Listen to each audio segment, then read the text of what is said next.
ओम नमो भगवते वासुदेवाय। जय माँ लक्ष्मी। जय श्री राधे कृष्ण। दोस्तों, भगवान श्री हरि की कृपा आपके जीवन में हमेशा बनी रहे। इस वीडियो में मैं आज आपको गुरुवार की व्रत कथा का श्रवण कराने जा रही हूँ। गुरुवार को बृहस्पति देव की पूजा करने से धन, विद्या, मान सम्मान, प्रतिष्ठा और कई अन्य मनोवांछित फल की प्राप्ति होती है। गुरुवार के दिन व्रत और कथा सुनने से घर परिवार में सुख समृद्धि बनी रहती है। ऐसा माना जाता है कि अगर आज के दिन आप व्रत ना भी रख पाएं तो भी आपको बृहस्पतिवार की व्रत कथा का श्रवण जरूर करना चाहिए। इससे आपको व्रत के समान ही पुण्य फल की प्राप्ति होती है।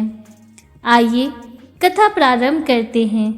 प्रेम से बोलिए भगवान श्री हरि विष्णु की जय। प्राचीन काल की बात है।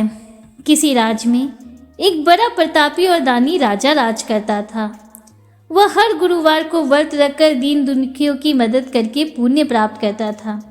परंतु ये सब बातें उसकी रानी को अच्छी नहीं लगती थीं। वह ना तो व्रत रखती और ना ही दान पुण्य में विश्वास रखती थी। इतना ही नहीं, वह राजा को भी ऐसा करने से मना करती थी। एक समय की बात है, राजा शिकार खेलने वन गए। घर पर रानी और दासी थी। उसी समय गुरु बृहस्पति देव साधु का रूप धारण कर राजा के दरवाजे पर भिक्षा मांगने आए। साधु ने जब रानी से भिक्षा मांगी तो वो कहने लगी, हे साधु महाराज, मैं इस दान और पुण्य से तंग आ गई हूँ। आप कोई ऐसा उपाय बताएं जिससे कि सारा धन नष्ट हो जाए और मैं आराम से रह सकूं। इतना सुनकर बृहस्पति देव ने कहा, हे देवी, तुम तो बड़ी विचित्र हो। संतान और धन से भी कोई दुखी होता है?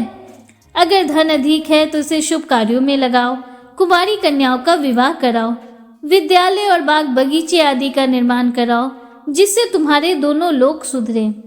परंतु साधु की इन बातों से रानी को खुशी नहीं हुई। उसने कहा, मुझे ऐसे धन की आवश्यकता नहीं है जिसे मैं दान दूं और जिसे संभालने में ही मेरा सारा समय नष्ट हो जाए। तब साधु ने कहा, अगर तुम्हारी ऐसी इच्छा है तो मैं जैसा तुम्हें बताता हूँ तुम वैसा ही करना। गुरुवार के दिन तुम घर को गोबर से लीपना, अपने बालों को पीली मिट्टी से धोना, राजा से कहना वह हजामत बनवाए, भोजन में मांस मदिरा खाना, कपड़ा धोबी के यहाँ धुलने देना। इस प्रकार 7 बृहस्पतिवार करने से तुम्हारा समस्त धन नष्ट हो जाएगा। इतना कहकर साधु के रूप में बृहस्पति देव वहां से अंतर ध्यान हो गए। साधु के अनुसार कई बातों को पूरा करते हुए रानी को केवल 3 बृहस्पतिवार ही बीते थे कि उसकी समस्त धन संपत्ति नष्ट हो गई।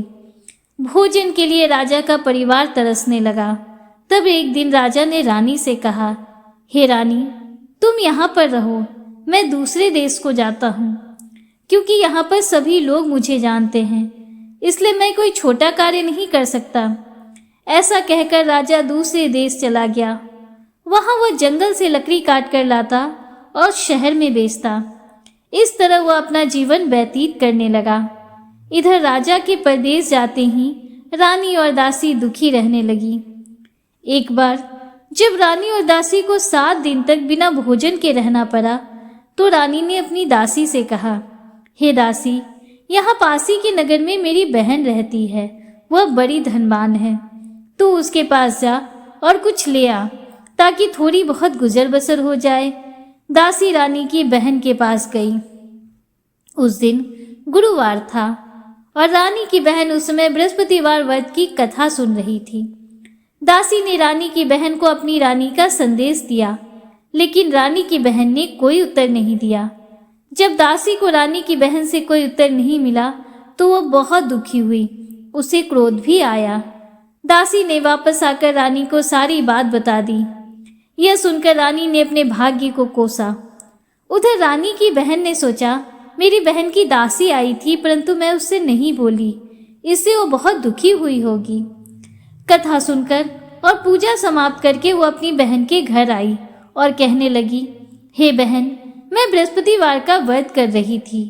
तुम्हारी दासी मेरे घर आई थी, परंतु जब तक कथा होती है तब तक ना तो उठते हैं और ना ही बोलते हैं। इसलिए मैं नहीं बोली। बताओ दासी क्यों आई थी? रानी बोली, बहन तुमसे क्या छुपाऊं, हमारे घर में खाने तक को अनाज नहीं है। ऐसा कहते कहते रानी की आंखें भर आई। उसने दासी समेत पिछले 7 दिनों से भूखे रहने की पूरी बात अपनी बहन को बता दी। रानी की बहन बोली, देखो बहन, भगवान बृहस्पति देव सबकी मनोकामनाओं को पूर्ण करते हैं। देखो शायद तुम्हारे घर में अनाज रखा हो। पहले तो रानी को विश्वास नहीं हुआ, पर बहन के आग्रह करने पर उसने अपनी दासी को अंदर भेजा तो उसे सचमुच अनाज से भरा एक घड़ा मिल गया। यह देखकर दासी को बड़ी हैरानी हुई। दासी रानी से कहने लगी, हे रानी, जब हमको भोजन नहीं मिलता तो हम रोज ही व्रत करते हैं, इसलिए क्यों न इनसे व्रत और की विधि और कथा पूछ ली जाए ताकि हम भी उसे किया करें। तब रानी ने अपनी बहन से बृहस्पतिवार व्रत के बारे में पूछा। रानी की बहन ने बताया, बृहस्पतिवार के व्रत में चने की दाल और मुनक्का केले की जड़ में अर्पित करें तथा दीपक जलाएं, व्रत कथा सुने और पीला भोजन ही करें। इससे बृहस्पति देव और भगवान विष्णु प्रसन्न होते हैं। व्रत और पूजा की विधि बताकर रानी की बहन अपने घर को लौट गई। 7 दिन बाद जब गुरुवार आया तो रानी और दासी ने व्रत रखा। घुड़साल में जाकर चना और गुड़ बीन लाई, फिर उससे केले की जड़ तथा विष्णु भगवान की पूजा की। अब पीला भोजन कहाँ से आए? लेकिन उन्होंने व्रत रखा था, इसलिए बृहस्पति देव उनसे प्रसन्न थे। वह एक साधारण व्यक्ति का रूप धारण कर 2 थालों में पीला भोजन दासी को दे गए। भोजन पाकर दासी बड़ी प्रसन्न हुई और फिर रानी के साथ मिलकर भोजन ग्रहण किया।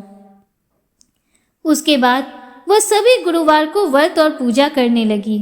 बृहस्पति देव की कृपा से उनके पास फिर से धन संपत्ति आ गई, परंतु रानी फिर पहले की तरह आलस्य करने लगी। तब दासी बोली, देखो रानी, तुम पहले भी इसी प्रकार आलस्य करती थी। तुम्हें धन के रखने में कष्ट होता था, इस कारण सभी धन नष्ट हो गया, और जब बृहस्पति देव की कृपा से धन मिला है तो तुम्हें फिर से आलस्य होने लगा है। रानी को समझाते हुई दासी कहती है, बड़ी मुसीबतों के बाद हमने ये धन पाया है, इसलिए हमें दान पुण्य करना चाहिए, भूखों को भोजन कराना चाहिए और धन को शुभ कार्यों में खर्च करना चाहिए।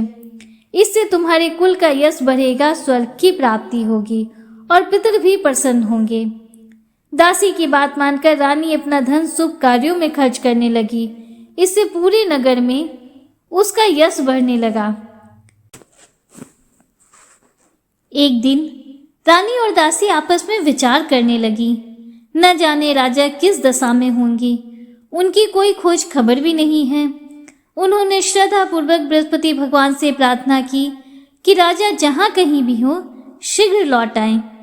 उधर राजा प्रदेश में बहुत दुखी रहने लगा। वह प्रतिदिन जंगल में से लकड़ी बीन कर लाता और उसे शहर में बेचता। अपने दुखी जीवन को बड़ी कठिनता से व्यतीत करता। एक दिन दुखी हो अपनी पुरानी बातों को याद करके वह रोने लगा और उदास हो गया। उसी समय राजा के पास भगवान बृहस्पति देव साधु के वेश में आकर बोले, हे लकड़हारे, तुम इस सुनसान जंगल में किस चिंता में बैठे हो, मुझको बतलाओ। यह सुन राजा के नेत्रों में जल भर आया। साधु की वंदना कर राजा ने अपनी संपूर्ण कहानी सुना दी। महात्मा दयालु होते हैं। वे राजा से बोले, हे राजा, तुम्हारी पत्नी ने बृहस्पति देव के प्रति अपराध किया था, जिसके कारण तुम्हारी यह दशा हुई। अब तुम किसी प्रकार की चिंता मत करो, भगवान तुम्हें पहले से अधिक धनवान करेंगे। देखो, तुम्हारी पत्नी ने बृहस्पतिवार का व्रत आरंभ कर दिया है। अब तुम भी बृहस्पतिवार का व्रत करके चने की दाल व गुड़ जल के लोटे में डालकर केले का पूजन करो। फिर कथा कहो या सुनो, भगवान तुम्हारी सभी मनोकामनाओं को पूर्ण करेंगे। साधु की बात सुनकर राजा बोला, हे प्रभु, मुझे लकड़ी बेचकर इतना पैसा नहीं बचता जिससे मैं भोजन करने के उपरांत कुछ बचा सकूं। मैंने रात्रि में अपनी रानी को व्याकुल देखा है। मेरे पास कोई साधन नहीं जिससे उसका समाचार जान सकूं। फिर मैं बृहस्पति देव की क्या कहानी कहूं, यह भी मुझको मालूम नहीं है। साधु ने कहा, हे राजा, मन में बृहस्पति भगवान के पूजन व्रत का निश्चय करो, वे स्वयं तुम्हारे लिए कोई राह बना देंगे। बृहस्पतिवार के दिन तुम रोजाना की तरह लकड़ियां लेकर शहर में जाना। तुम्हें रोज से दुगना धन प्राप्त होगा, जिससे तुम भली भांति भोजन कर लोगे तथा बृहस्पति देव की पूजा का सामान भी आ जाएगा। और जो तुमने बृहस्पतिवार की कथा के बारे में पूछा है वह इस प्रकार है। प्राचीन काल में एक बहुत ही निर्धन ब्राह्मण था। उसकी कोई संतान नहीं थी। वह नित्य पूजा पाठ करता। उसकी स्त्री लेकिन न स्नान करती और न किसी देवता का पूजन करती। इस कारण ब्राह्मण देवता बहुत दुखी रहते थे। भगवान की कृपा से ब्राह्मण के यहाँ एक कन्या रूपी रत्न पैदा हुई।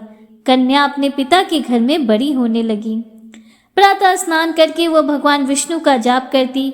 बृहस्पतिवार का व्रत भी करने लगी।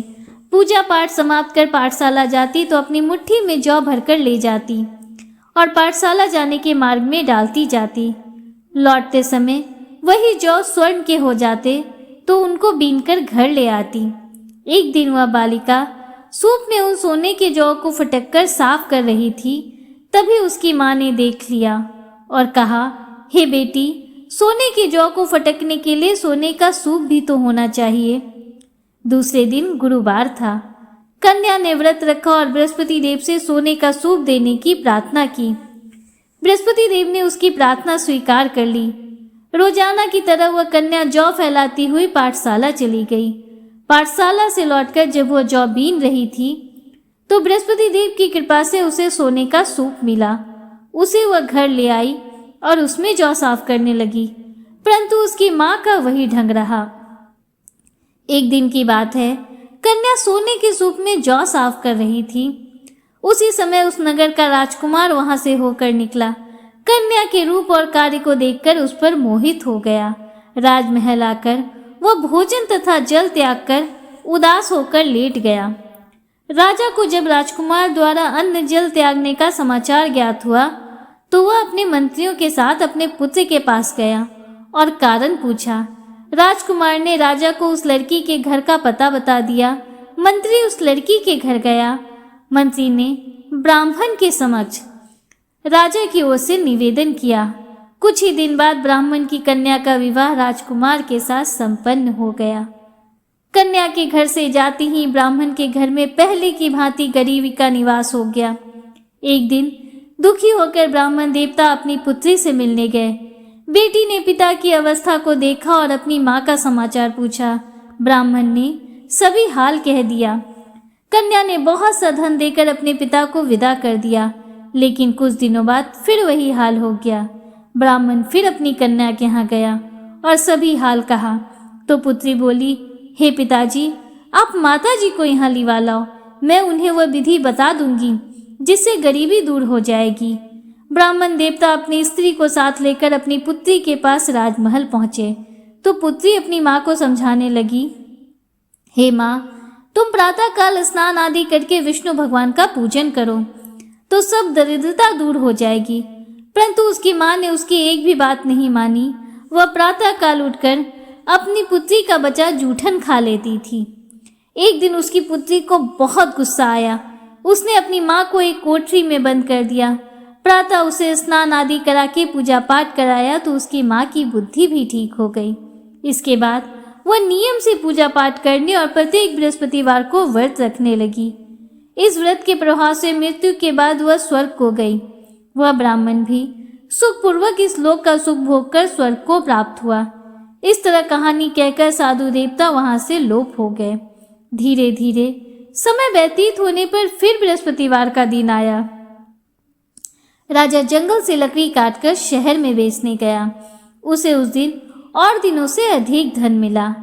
राजा ने चना गुड़ आदि लाकर बृहस्पतिवार का व्रत किया। उस दिन से उसके सभी क्लेश दूर हुए। परंतु जब अगले गुरुवार का दिन आया तो वह बृहस्पतिवार का व्रत करना भूल गया। इस कारण बृहस्पति भगवान नाराज हो गए। उस दिन उस नगर के राजा ने विशाल यज्ञ का आयोजन किया और पूरे नगर में यह घोषणा करवा दी कि सभी लोग मेरे यहाँ भोजन करने आए, किसी के घर चूल्हा न जले। इस आज्ञा को जो न मानेगा उसको फांसी दे दी जाएगी।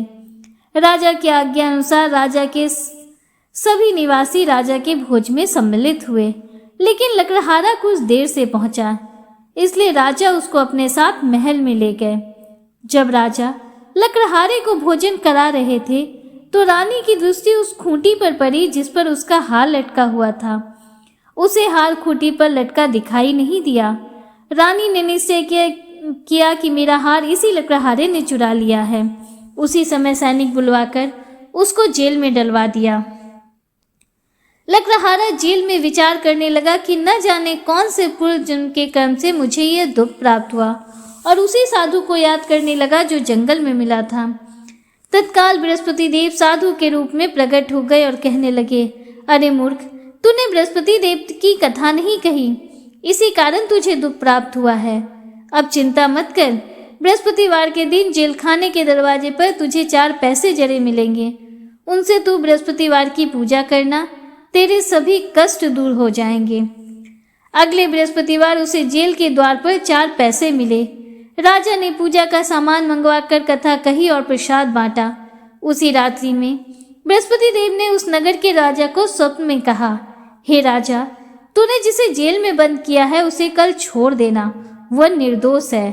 राजा प्रातःकाल उठा और खूंटी पर हार टंगा देकर लकड़हारे को बुलाकर क्षमा मांगी तथा राजा के योग सुंदर वस्त्र आभूषण भेंट देकर उसे विदा किया। गुरुदेव की आज्ञा अनुसार राजा अपने नगर को चल दिया। राजा जब नगर के निकट पहुंचा तो उसे बड़ा ही आश्चर्य हुआ। नगर में पहले से अधिक बाग, तालाब और कुएं तथा बहुत सी धर्मशालाएं, मंदिर आदि बने हुए थे। राजा ने पूछा, यह किसका बाग और धर्मशाला है? तब नगर के सब लोग कहने लगे कि यह सब रानी और दासी द्वारा बनवाए गए हैं। राजा को आश्चर्य हुआ और गुस्सा भी आया कि उसकी अनुपस्थिति में रानी के पास धन कहाँ से आया होगा। जब रानी ने यह खबर सुनी कि राजा आ रहे हैं तो उसने अपनी दासी से कहा, हे दासी, देख राजा हमको कितनी बुरी हालत में छोड़ गए थे। वह हमारी ऐसी हालत देखकर लौट न जाएं, इसलिए तू दरवाजे पर खड़ी हो जा। रानी की आज्ञा अनुसार दासी दरवाजे पर खड़ी हो गई और जब राजा आए तो उन्हें अपने साथ महल में लेवा लाई। तब राजा ने क्रोध करके अपनी तलवार निकाली और पूछने लगा, बताओ यह धन तुम्हें कैसे प्राप्त हुआ है? तब रानी ने सारी कथा कह सुनाई। राजा ने निश्चय किया कि मैं रोजाना दिन में 3 बार कथा कहा करूंगा तथा रोज ही व्रत किया करूंगा। अब हर समय राजा के दुपट्टे में चने की दाल बंधी रहती तथा वह दिन में 3 बार कथा कहता। एक रोज राजा ने विचार किया, चलो अपनी बहन के यहाँ हो आऊं। इस तरह का निश्चय कर राजा घोड़े पर सवार हो अपनी बहन के यहाँ चल दिया। मार्ग में उसने देखा कुछ आदमी एक मुर्दे को लिए जा रहे हैं। उन्हें रोककर राजा कहने लगा, अरे भाइयों, मेरे बृहस्पति की कथा सुन लो।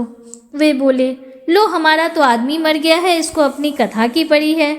परंतु कुछ आदमी बोले, अच्छा कहो, हम तुम्हारी कथा भी सुनेंगे। राजा ने दाल निकाली और कथा कहनी शुरू कर दी। जब कथा आधी हुई तो मुर्दा हिलने लगा और जब कथा समाप्त हुई तो राम राम करके वह मुर्दा खड़ा हो गया। राजा आगे बढ़ा। उसे चलते चलते शाम हो गई। आगे मार्ग में उसे एक किसान खेत में हल चलाता मिला।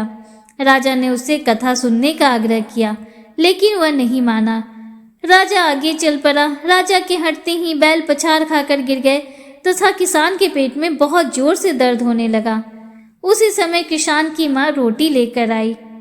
उसने जब देखा तो अपने पुत्र से सब हाल पूछा। बेटे ने सभी हाल बता दिया। बुढ़िया दौड़ी दौड़ी उस घुड़सवार के पास गई और उससे बोली, मैं तेरी कथा सुनूंगी, तू अपनी कथा मेरे खेत पर ही चलकर कहना। राजा ने लौटकर बुढ़िया के खेत पर जाकर कथा कही, जिसके सुनते ही बैल खड़े हो गए तथा किसान के पेट का दर्द भी बंद हो गया। राजा अपनी बहन के घर पहुंच गया। बहन ने भाई की खूब मेहमानी की। दूसरे रोज प्रातःकाल राजा जागा तो वह देखने लगा कि सब लोग भोजन कर रहे हैं। राजा ने अपनी बहन से जब पूछा, ऐसा कोई मनुष्य है जिसने भोजन नहीं किया हो, जो मेरी बृहस्पतिवार की कथा सुन ले? बहन बोली, हे भैया, यह देश ऐसा ही है। पहले यहाँ के लोग भोजन करते हैं, बाद में अन्य कार्य करते हैं। फिर वह एक कुम्हार के घर गई जिसका लड़का बीमार था। उसे मालूम हुआ कि उसके यहाँ 3 दिन से किसी ने भोजन नहीं किया है। रानी ने अपने भाई की कथा सुनने के लिए कुम्हार से कहा। वह तैयार हो गया। राजा ने जाकर बृहस्पतिवार की कथा कही, जिसको सुनकर उसका लड़का ठीक हो गया। अब तो राजा की प्रशंसा होने लगी। एक दिन राजा ने अपनी बहन से कहा, हे बहन, मैं अब अपने घर जाऊंगा, तुम भी तैयार हो जाओ। राजा की बहन ने अपनी सास से अपने भाई के साथ जाने की आज्ञा मांगी। सास बोली, हाँ चली जा, परंतु अपने लड़कों को मत ले जाना, क्योंकि तेरे भाई की कोई संतान नहीं होती है। बहन ने अपने भाई से कहा, हे भैया, मैं तो चलूंगी, परंतु कोई बालक नहीं जाएगा। राजा ने कहा, जब कोई बालक नहीं जाएगा तब तुम ही जाकर क्या करोगी? ऐसा कहकर अपनी बहन को भी छोड़कर दुखी मन से राजा अपने नगर को लौट आया। राजा ने अपनी रानी से सारी कथा बताई और बिना भोजन किए सैया पर लेट गया। रानी बोली, हे प्रभु, बृहस्पति देव ने हमें सब कुछ दिया है, वे हमें संतान अवश्य देंगे। उसी रात बृहस्पति देव ने राजा को स्वप्न में कहा, हे राजा, उठ, सभी सोच त्याग दे, तेरी रानी गर्भवती है। राजा को यह जानकर बड़ी खुशी हुई। 9वें महीने रानी के गर्भ से एक सुंदर पुत्र पैदा हुआ। तब राजा बोला, हे रानी, स्त्री बिना भोजन के रह सकती है, परंतु बिना कहे नहीं रह सकती। जब मेरी बहन आए तो मुझसे कुछ मत कहना। रानी ने हाँ कर दी। जब राजा की बहन ने यह शुभ समाचार सुना तो वह बहुत खुश हुई तथा बधाई लेकर अपने भाई के यहाँ गई। रानी ने तब उसे आने का उलाहना दिया। जब भाई अपने साथ ला रहे थे तब टाल गई, उनके साथ न आई और आज अपने आप ही भागी भागी बिना बुलाए आ गई। तो राजा की बहन बोली, भाई, मैं इस प्रकार ना कहती तो तुम्हारे घर औलाद कैसे होती? बृहस्पति देव सभी कामनाएं पूर्ण करते हैं। जो सद्भावना पूर्वक बृहस्पतिवार का व्रत करता है एवं कथा पढ़ता है अथवा सुनता है और दूसरों को सुनाता है, भगवान बृहस्पति उसकी सभी मनोकामनाएं पूर्ण करते हैं, उनकी सदैव रक्षा करते हैं। जो संसार में सद्भावना से गुरुदेव का पूजन एवं व्रत सच्चे हृदय से करते हैं, जैसी सच्ची भावना से रानी और राजा ने बृहस्पति देव की कथा का गुणगान किया, तो उनकी सभी इच्छाएं बृहस्पति देव ने पूर्ण की। अनजाने में भी बृहस्पति देव की उपेक्षा न करें, ऐसा करने से सुख शांति नष्ट हो जाती है। इसलिए सबको कथा सुनने के बाद प्रसाद लेकर जाना चाहिए। हृदय से उनका मनन करते हुए जयकार बोलना चाहिए। बोलिए भगवान बृहस्पति देव की जय, भगवान श्री हरि विष्णु की जय। दोस्तों, उम्मीद करती हूँ कि गुरुवार की यह व्रत कथा आपको पसंद आई होगी और वीडियो आपको अच्छा लगा होगा। अगर वीडियो आपको अच्छा लगा हो तो वीडियो को लाइक कीजिए, दूसरों के साथ शेयर कीजिए, कमेंट में हर हर महादेव, जय श्री राधे कृष्णा जरूर लिखिए। अगर आप हमारे चैनल पर पहली बार आए हैं तो चैनल को सब्सक्राइब कीजिए। हमारे चैनल पर प्रतिदिन पौराणिक कथाओं का श्रवण कराया जाता है। बेल आइकन जरूर प्रेस कीजिए, जिससे आगे भी आपको ऐसी ही रोचक जानकारियाँ मिलती रहें।